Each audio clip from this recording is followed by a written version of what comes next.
The fourth law of masculine prosperity in the modern age is the law of multiplication. And this is concerned with streams of income and scaling. In Rich Dad, Poor Dad, Robert Kiyosaki lays out a truth that separates the wealthy from the working class. And that is that the rich acquire assets while the poor acquire liabilities. Gentlemen, the principle behind this is simple but profound. And the principle is that wealth is not earned, it is multiplied. Prosperous men understand that depending on a single source of income is economic suicide. A job may sustain you, but it cannot liberate you from what Andrew Tate calls the rat race. The wealthy design systems, and these are businesses, investments, digital products, and intellectual property. And these continue to produce value even in their absence. They build streams that feed rivers, not ponds that evaporate. In The Millionaire Fast Lane, MJ DeMarco reinforces this by arguing that real wealth comes from scaling value, not trading time. The man who earns by the hour will always be bound by the limits of the clock, while the man who builds systems, these are products, media, or platforms, detaches his income from his presence. This law demands that you must have excellence and self-belief. Mediocre men stay small because they fear scaling. They cling to safety. Excellent men expand their value, hiring others, building teams, and automating processes. They also spend time mastering delegation. Elon Musk, for example, is scaled from software. Remember his software that was called Zip2? And then he moved to finance. At one time, he was owning PayPal.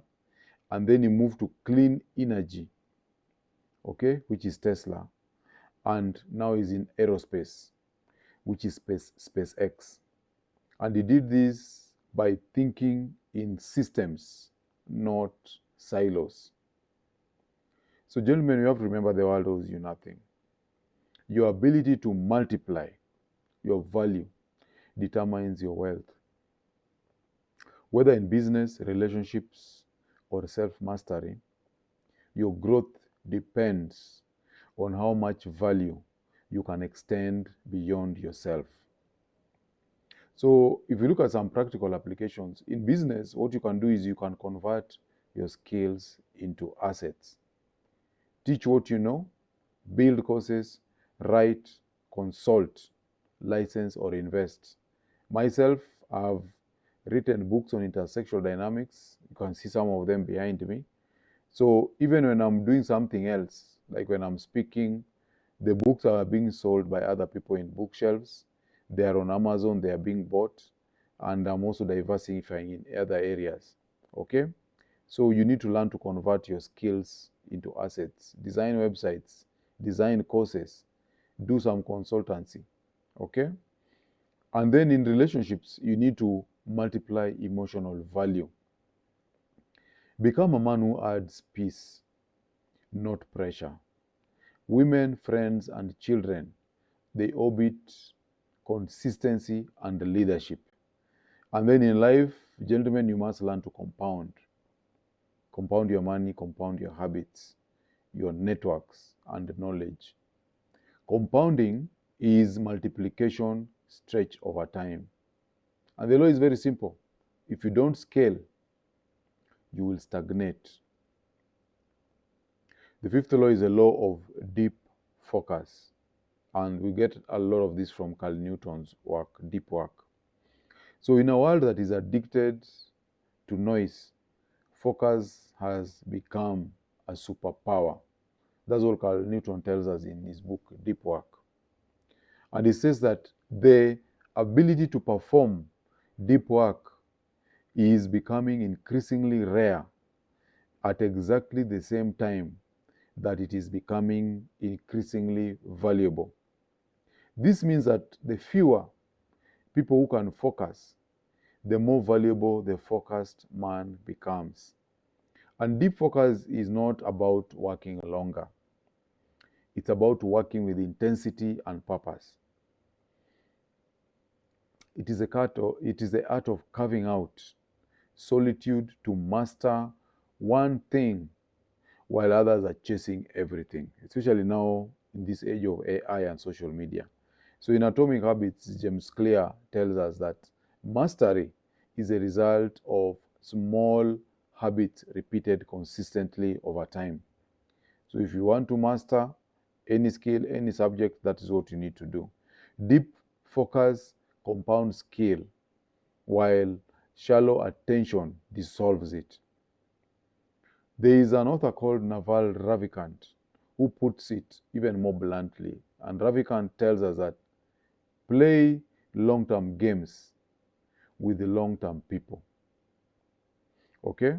Long excellence requires narrowing your field of attention until noise fades and only your purpose remains. Focus transforms effort into mastery, and mastery into magnetism. The man who focuses deeply eventually becomes unavoidable. Gary Keller wrote a book titled The One Thing, and he says that extraordinary results are directly determined by how narrow you can make your focus. And this is why scattered men remain mediocre. Their attention is fragmented by notifications, opinions, and fear. Focused men, however, enter a different rhythm. They think deeper, they produce better, and they move faster and further. So, deep work demands courage, gentlemen, the courage to disconnect, to be misunderstood, to fail, and to try again. Most men never focus deeply because focus exposes inadequacy. But that exposure is where growth begins. So in business, you can design focus books, have uninterrupted hours for strategy, writing, or creative work. Avoid multitasking. Protect your attention like currency. And also in relationship, you can be present, listen without checking your phone. Depth builds trust, and trust multiplies connection. In your life, you need to commit to mastery. One skill, one mission, one purpose at a time. Shallow efforts yield shallow reward. Deep focus builds empires. And that's why you should always ask yourself, what are you known for? If you're not known for anything, it means you occupy yourself with shallow distractions. Okay? Deep focus builds empires. You must be known for something. Master it to world-class level. The modern world demands the rare man who can go deep while others stay distracted. So, gentlemen, the 10th law is the law of female nature and leadership.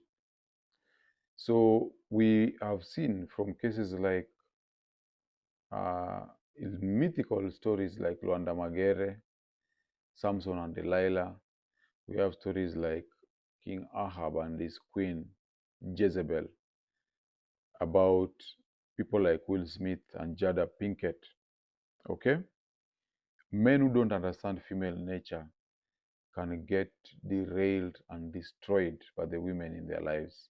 And that's why this 10th law is about understanding how you can manage your leadership with your female companions.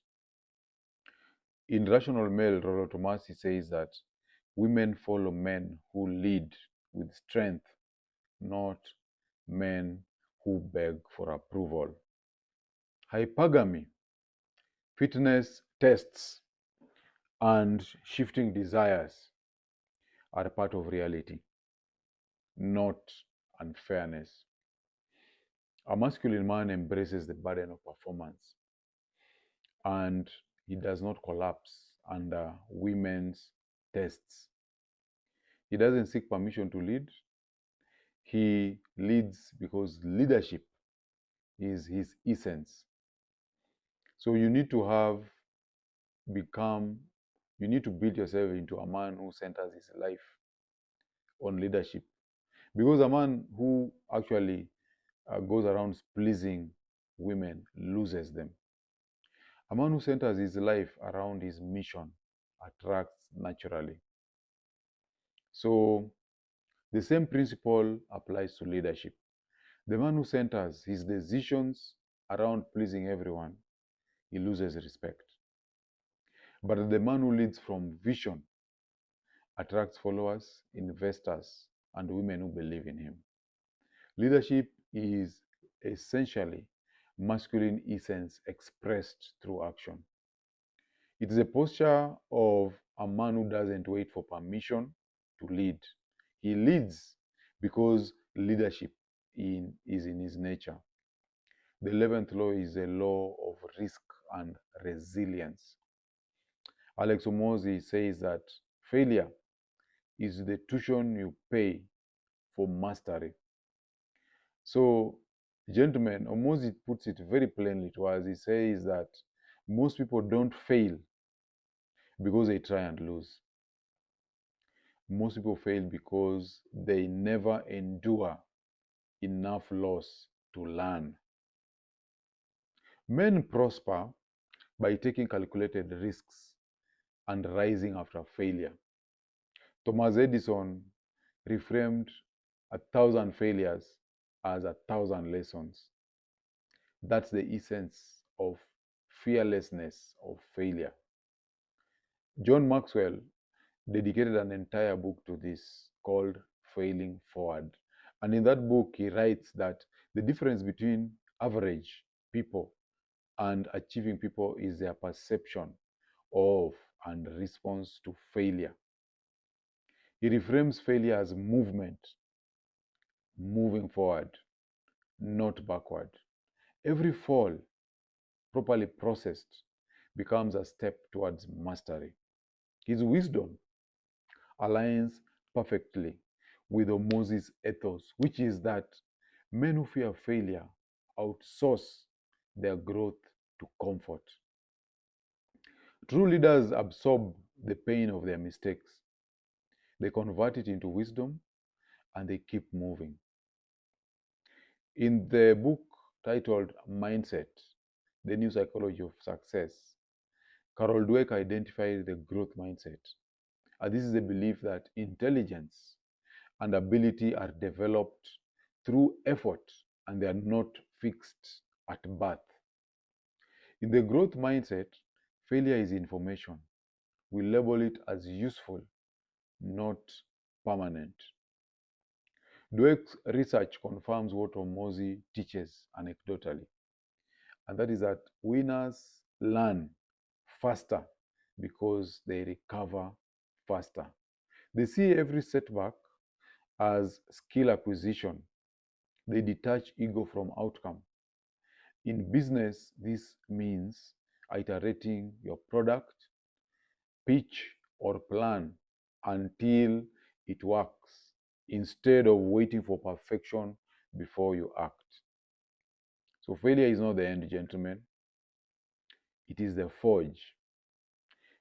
Prosperity requires you to be unkillable, relentless, and unafraid to try again. The last law is the law of infinite expansion, gentlemen. And you have to start by noting that excellence has no finish line.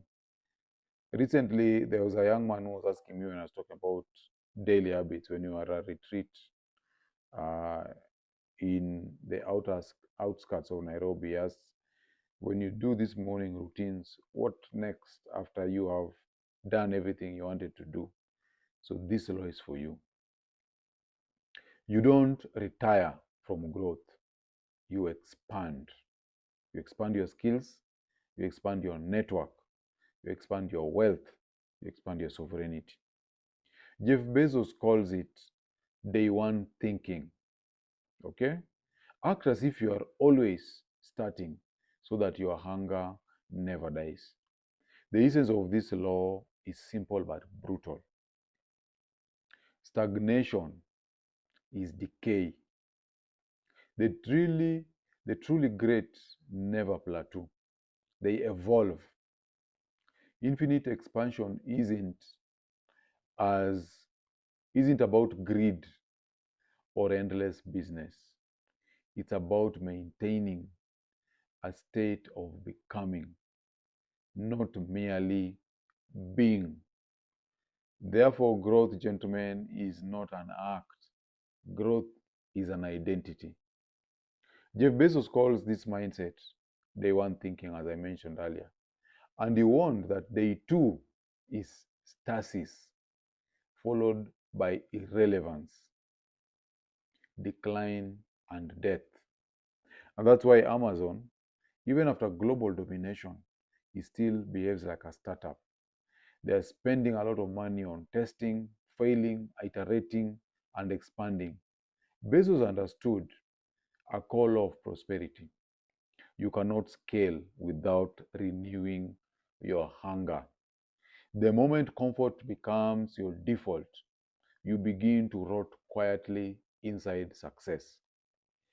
In the 15 invaluable laws of growth, John Maxwell teaches the law of the rubber band.